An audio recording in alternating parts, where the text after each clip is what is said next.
Hey everyone, and welcome to Season 2 of Linking to the Afterlife. This season will continue with our soul existence readings and connecting with your loved ones in spirit. We will also be adding a few organic chats with friends and episodes explaining more about communicating with the afterlife. If you'd like to be a guest on the podcast, see the show notes. Thanks for listening.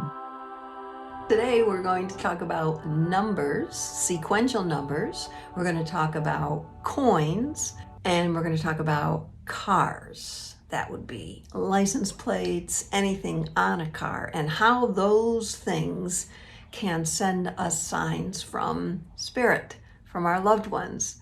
Let's start with numbers, number sequencing. You've heard when you see 1111 or 111, or 222, 333, when you see sequences like that, they mean something. But what do they really mean? If you were going to ask for a sign from your loved one or from spirit, anyone in the spirit world, and you see a number sequence following that request, first we want to figure out what the number sequences mean. And they don't mean the same for everyone. I say only the 1-1 or the 11-11 kind of means the same for everybody. When you see that number sequence, there is a message already coming through with what you're doing, what you're thinking, what's in front of you. So when you see that sign, whether it's looking at a clock or seeing it on someone's phone, anything like that, you're going to first ask yourself, okay, what am I seeing right now? What am I thinking right now? What am I hearing right now? It's not, oh, let's make a wish. I just saw 1111 make a wish. Signs like this from spirit are getting our attention for us to figure out what's happening and how we can go about that. What do we need to learn from that? When I see 1111, either on the clock or it's happened many times where I've driven from my house to my daughter's and arrived exactly at 1111. And I view that as I've hit the mark, that I've left when I was meant to leave. I was in just the right amount of traffic, that I'm on the path, and now the path is like congratulating me. Spirit is like congratulating me when I see that 1111. It happened one time in my car when my mom and I were visiting a Lincoln museum, and we got in the car and it said 1111 on the clock, 11111 or something was on my odometer. And my mom and I looked at it and went, what does that mean? I said, we're here. We've arrived. There wasn't anything that we really had to think about, but yet we were thinking that we were in the place we were meant to be in. So when you see, let's say now 222 or 333, watch what's happening around you, and then you figure out what those numbers mean in that time. For me, twos are about family and helping family. When I see threes, they are about relationships and what's going on in a relationship at that time. And the other day, I had gotten home, I was having a full day of synchronicities, and it was just fabulous, the signs I was getting from spirit. I wasn't even asking, I was just seeing things. And I got home, I turned on the TV, I was rewatching episodes of the TV show Frasier, and I was cooking on the stove at the same time, and I heard, as soon as I turned on the episode, I heard Frasier say, it's 4:25.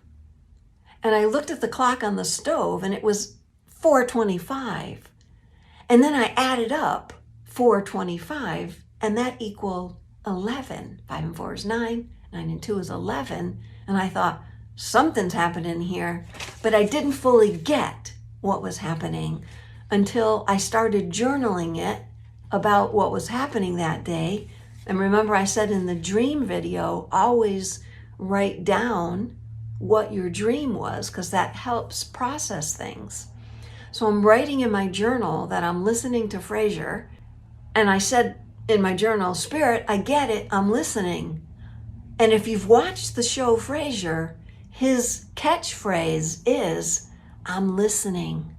I got so much confirmation that day regarding numbers. And the next thing I got confirmation was that same day was license plates. I was driving through town and I came up behind someone whose license plate said Donna.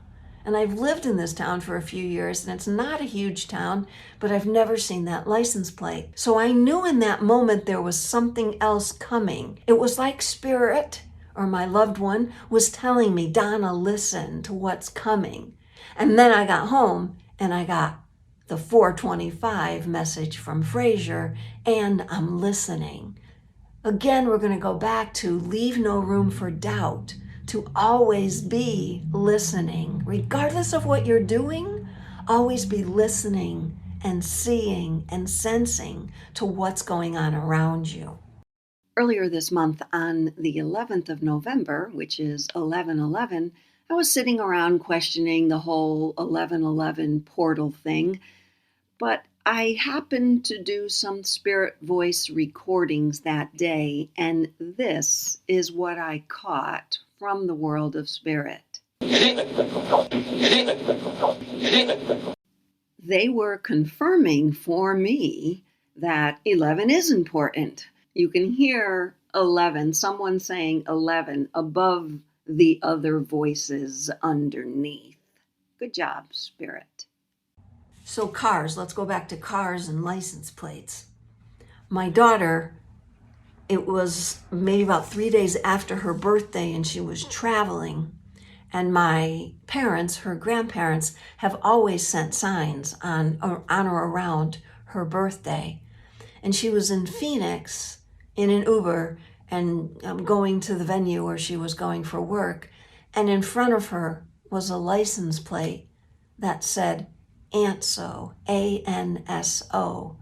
Not a very common name, is it? But that's my father's name, her grandfather's name. That license plate sent to my daughter on her birthday, 2 days, 3 days after her birthday, from her grandfather. It's wild if you open your eyes to receive. Doesn't mean your eyes are always open and you're not doing anything else. It doesn't mean that at all. It only means to stay present in every moment so that those awarenesses, those spirit messages and signs can come through to us. There was another time my cousin, you hear me talk about my cousins a lot because I lived with them for a long time, their dog passed away and their dog's name was Killian. And about a couple days later, I was driving on one of the main drags in Virginia and it was pouring rain. There was 2-lane road, pouring rain. I'm just trying to stay focused in my lane, and a Jeep passed me. And out of the corner of my eye, I saw that license plate, and that license plate read Killian, the dog's name. Even animals, even our pets in the afterlife can send us signs so many ways. The other way I want to talk about in this video is coins. From pennies to dimes to quarters, your loved ones or spirit can send you them. Pennies is one of mine, and I'll call these when something comes from the non-physical world and then manifests into the physical world. That's called an apport. So spirit could either take it from the physical world, dematerialize it, bring it to the non-physical world, and then materialize it back into the physical world so it's in front of you. The first question, did you ask for a coin? Did you ask your loved ones, send me a dime today, send me a penny today? Pennies are easy. Dimes and quarters, there aren't so many of them to pick up. So I always consider penny an easy one. Penny's an easy one. When I moved into this apartment, I was cleaning it, and I didn't have any furniture, but it happened to come with a nice dresser and a couple other pieces of furniture. And I was dusting the top of the mirror on the dresser really high, and I was just dusting across it. and something fell off to the ground. It was a penny. And I thought, I wonder how long that penny has been up there waiting for me to arrive. And then months later, I get another penny in the dryer in the basement. Before I put any clothes in or out, I opened the door and there was a penny sitting in a very precariously perched area. So these are all ways, okay, it's not random. The penny didn't come out of my pocket. It was randomly perched, that it couldn't have just fallen there. Spirit put it there as an apport. When I gave a reading once to someone and I said, your loved one is going to send you quarters. Be on the lookout for quarters. Later that day, I walked outside, and on the St. Francis stone statue that I've been looking at every day, cupped in his hands were quarters, coins, a great way. So I got the message from my client's loved one, and she got it too. The next day she emailed me and said, guess what I found in a backpack that I needed for a trip? And I said, quarters. She said, yes. Okay, so we talked about license plates, quarters, and we talked about numbers. Always that spirit can send you signs and messages. Can you ask for all of these things? Absolutely. You can ask for anything you want in the world of spirit. You can be specific. You can say, I want flowers tomorrow, or I want to see flowers tomorrow. But don't get caught up in, okay, someone's going to give me flowers. You might see it on a card that someone sends you. You might see it when you call up a social media post. There might be flowers. Always have your eyes, your ears, and your heart open. Be open to the signs. And don't forget, leave no room for doubt. Thanks again for joining.